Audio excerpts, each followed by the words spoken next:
to this next problem. So everybody, here we go. Go ahead, point out the goal of the question.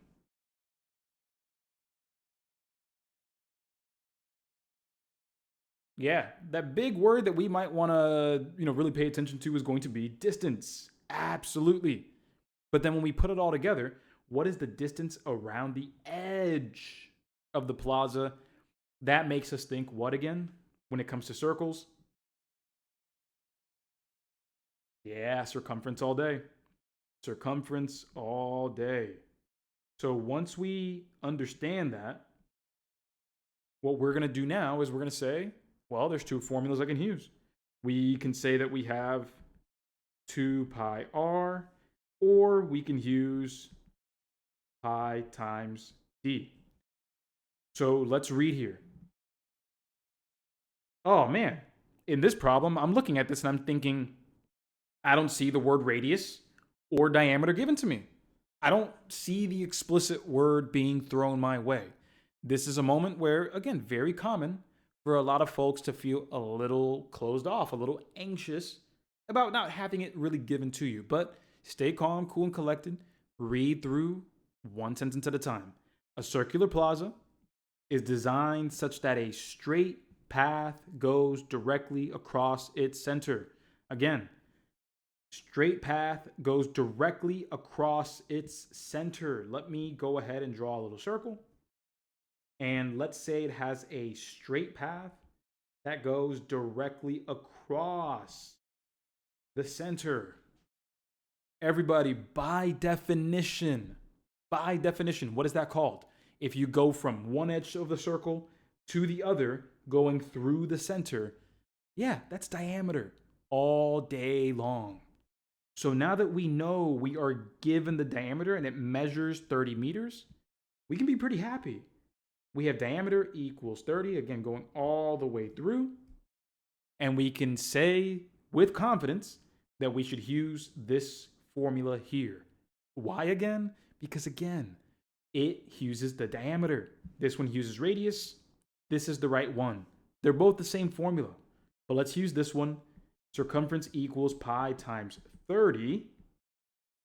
And that's just going to be 30 pi. And that's it. This is just an exercise in knowing how to plug things into the right places, but you can't plug things into the right places unless you can confirm that you're using the right formula. So again, little bit at a time, one step at a time, and this can feel easy step by step. Answer choice here is B, 30 pi. So with that said, everybody, how are we feeling so far? Right on. I'm glad we're feeling good. So with that, let's move it over here. And I want you to try the next one out. Because at this point, everybody, we should have our formulas. We should have our definitions for a radius, for diameter, for circumference, for area. And now it's not just about knowing the formulas. It's about knowing how to point out those pieces. Can you read the description of radius and identify it as radius? Can you read the description of diameter or circumference or area and identify it as such? So with that said, everybody, let's go ahead and try the next one out. Let's try it on our own. Let's see what we got. All right, here we go, everybody. So the problem reads, how much coffee does one customer receive? That's really all we want. We want to know how much coffee, again, just one customer receives. There's more information, obviously, that we'll definitely take care of, we'll pay attention to, but we want to go ahead and just start right there. How much coffee does one customer receive? So here we go. Let's read the information now, and it says a shipment contains 156 ounces of coffee beans that need to be divided equally into 12 bags. Everybody, let's go ahead and just ponder this. If we are at 156 ounces and we want to divide it equally into 12 bags, what operation is that? That's division all the way, right? If we're dividing equally into 12 bags, that's division all the way. So I would be dividing here by 12 because we're dividing into 12 bags. However, though, everybody, help me out. Help me out here. Because in the next sentence, it says, if each customer orders 3 bags. So, everyone, how many bags does this give me here? Before I even do the math, I don't care about how many ounces this gives me.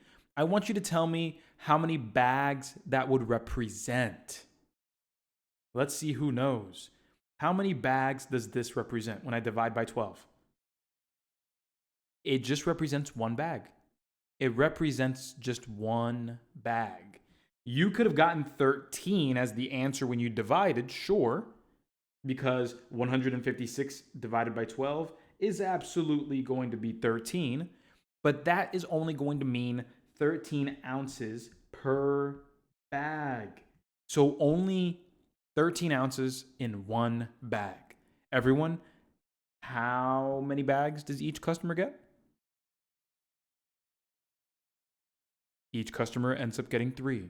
So what we would have to do is, since this is just 1 bag and we need 3 bags, we'll go ahead and multiply by 3, and that's going to end up giving us 39.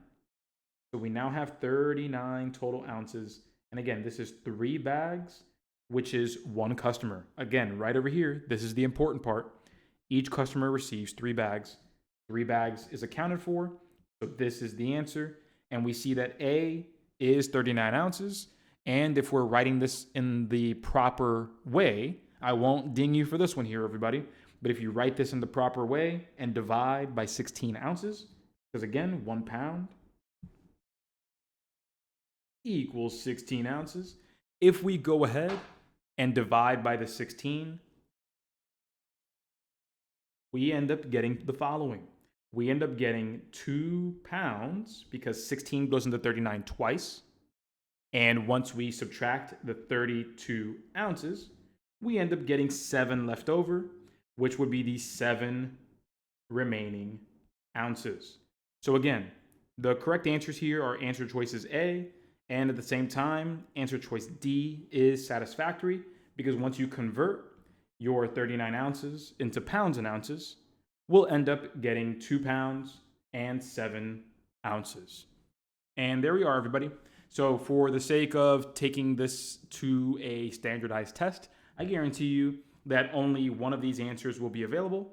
And the question sentence, if there are 2 of these like this available, the answer will say, or the question should read, what is the answer in pounds and ounces, or just ounces? They will be specific.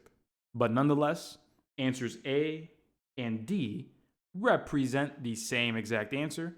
And the way that we get there, in the first way, I can show you a very quick way to do it from here, but it would have been dividing it into 12 equal bags, like we did right there, and then ordering 3 bags for each customer, so multiplying by 3 from here. Again, that's one way to do it, but let me show you another way, nice and easy, right over here. Let me move this out of the way. And here's the second way. Here's how fast this could have been. We have the 156 that we started off with. We saw that we were dividing equally into 12 bags. And then we saw that we were ordering 3 bags for each customer, times 3. Help me out, everybody. 3 and 12, if you were to simplify this, guess what you end up getting? You end up getting 1 over 4, which is the same thing as saying 156 over 4. And once you do the division, that ends up turning into 39 ounces, which would then turn into 2 pounds and 7 ounces. So this was another way that you could have done it. It would have come with simplification before you got started, but either way, still would have led to the same correct answer. So everybody, there we are, and I hope you're ready for another one coming right up.